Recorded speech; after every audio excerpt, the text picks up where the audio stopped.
Bonjour à tous. Cette capsule vidéo a pour objectif de vous présenter la démarche scientifique de l'entretien. Quelles sont les différentes précautions à prendre pour réaliser des entretiens, dans quel but et comment ils peuvent être réalisés. Donc, dans une première phase de caractérisation, vous avez recueilli des données sur le lien entre espace scolaire et bien-être ressenti par les élèves, les professeurs, les professionnels. Puis, plusieurs vidéos vous ont été postées concernant l'encodage de vos données, l'encodage quantitatif de vos données, l'encodage qualitatif de vos données et une troisième vidéo sur la triangulation, c'est-à-dire la comparaison, la mise en lien, l'articulation entre ces deux encodages. Donc, c'est la phase de traitement des données. Ce troisième temps que je présente aujourd'hui a pour objectif de vous présenter comment réaliser des entretiens afin de pouvoir poser en fin de travail, de ce rendu, quelques hypothèses, pertinentes. Parlons donc ensemble de l'entretien. Alors qu'est-ce que l'entretien? L'entretien, c'est un procédé, d'investigation, scientifique, qui utilise bien sûr la communication verbale pour recueillir des informations en fonction en en lien avec un objectif, prédéfini. Cet objectif pour vous, c'est faire le lien entre les différents espaces scolaires, que vous avez investigués et le ressenti de bien-être des usagers. Alors, il y a une pluralité de types d'entretien, directifs, semi-directifs, non directifs, individuels, collectifs. Aujourd'hui, je vais vous présenter celui que vous allez, mettre en œuvre, dans votre recherche, à savoir l'entretien semi-directif.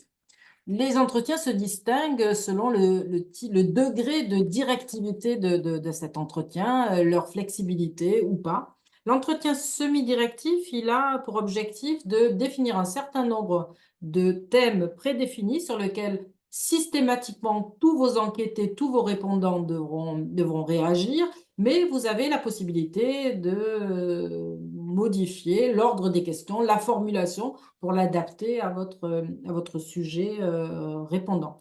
Il est standardisé au sens où, toutes les questions doivent être posées, mais la formulation et l'ordre restent, à disposition lorsque vous menez cet entretien. Il y a des règles à respecter lorsqu'on réalise, un entretien, des règles essentielles à, indiquer et à respecter bien sûr, règles déontologiques, mais aussi règles d'organisation, de précautions déontologiques et scientifiques. D'abord, dans ces règles, il y a l'anonymat des interviewés. Vous devez indiquer à vos interviewés qu'ils seront donc anonymes, qu'il y aura une confidentialité des réponses. Vous devez faire en sorte de le mettre en confiance. Négocier avec lui un peu la durée et le lieu. S'il pense vous parler 3 minutes et que vous voulez une dizaine, une vingtaine de minutes d'entretien, bien sûr, ça dépend de l'âge de l'interviewé, bah, évidemment, il sera surpris, s'il pense que c'est juste un sondage où il va, répondre 30 secondes. Donc, négocier avec lui, est-ce que vous en le questionnant pour savoir, de combien de temps il disposera et réfléchissez un petit peu à l'endroit où vous pourrez, mener cet entretien en toute, tranquillité. Ensuite, il va falloir que, préalablement donc à cette réalisation, vous rédigiez un guide d'entretien. Pourquoi un guide d'entretien? Bah, parce que parfois quand on est pris par, le moment de l'entretien, un peu le stress du moment et cetera, on finit par, discuter et on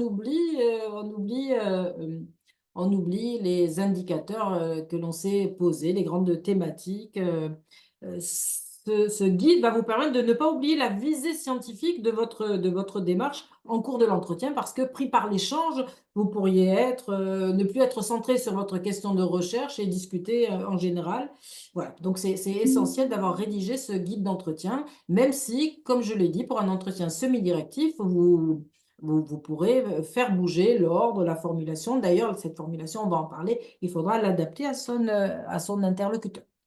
Mener un entretien, c'est, formuler des questions, mais c'est aussi jouer sur ce que les chercheurs appellent les signaux, suprasegmentaux, c'est-à-dire tout ce qui n'est pas de l'ordre de la formulation justement. Les gestes, les intonations, les regards, la posture. Pierre Bourdieu disait dans La misère du monde que le hochement de tête était le meilleur outil du sociologue pendant les entretiens, il montre donc l'empathie, l'écoute, mais en même temps, il n'impose pas une réorientation possible de la réponse. Il montre juste la qualité d'écoute et il encourage sans être intrusif, ce qui est votre objectif, la mise en confiance par les conditions, la durée et la relation que vous instaurez avec vos interviewés.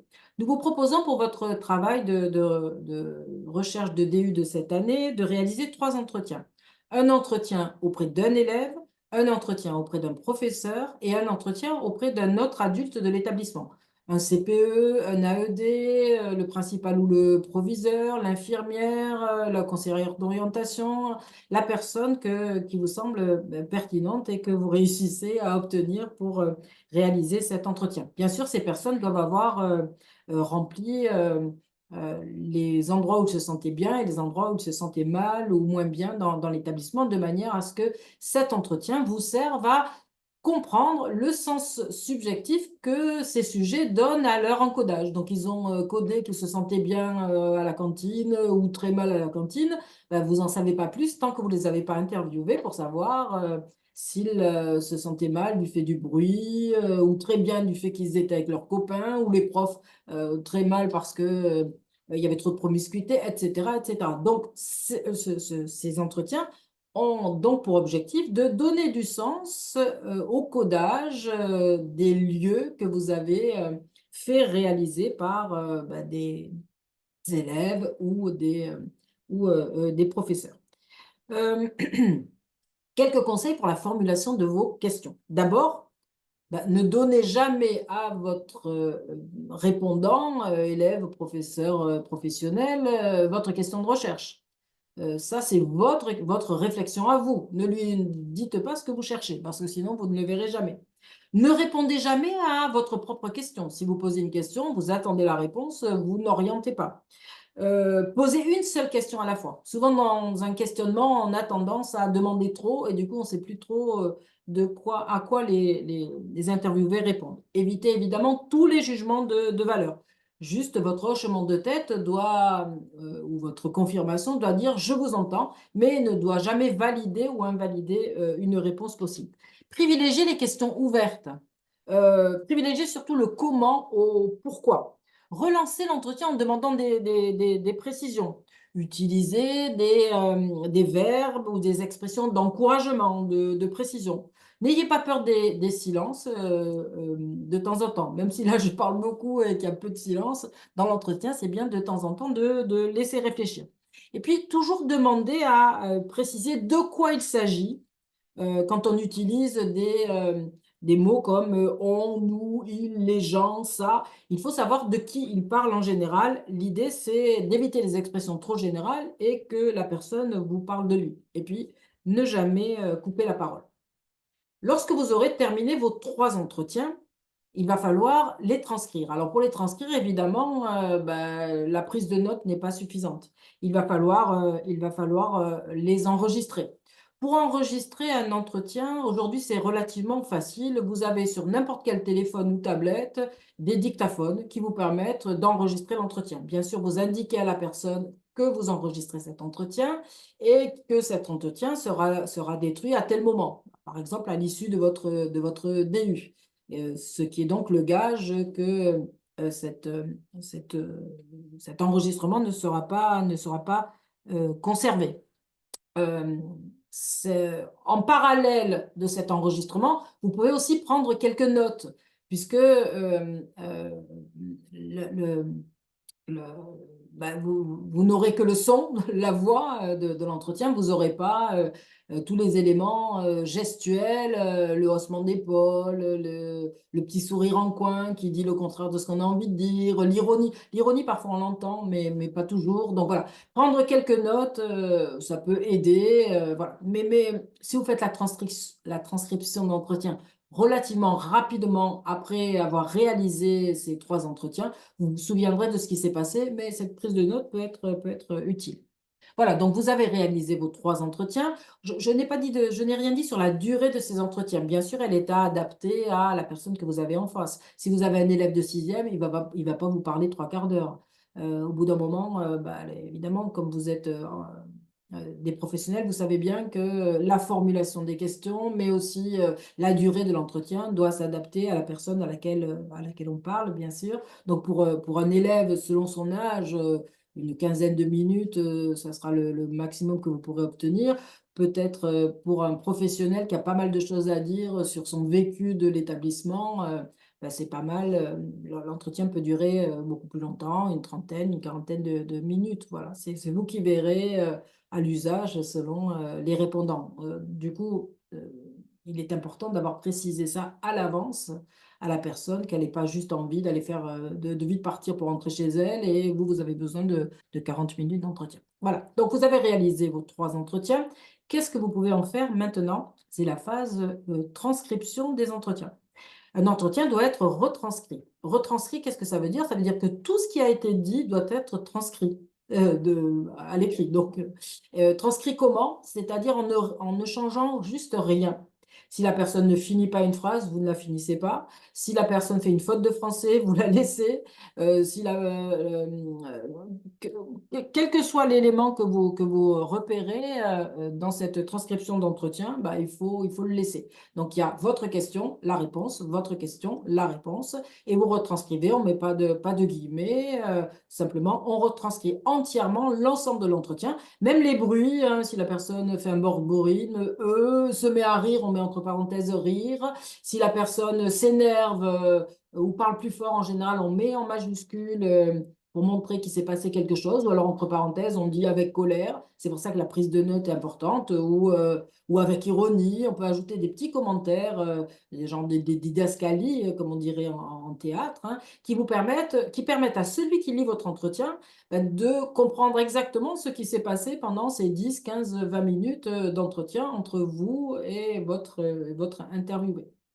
Vous avez donc retranscrit. Alors, ce travail est long.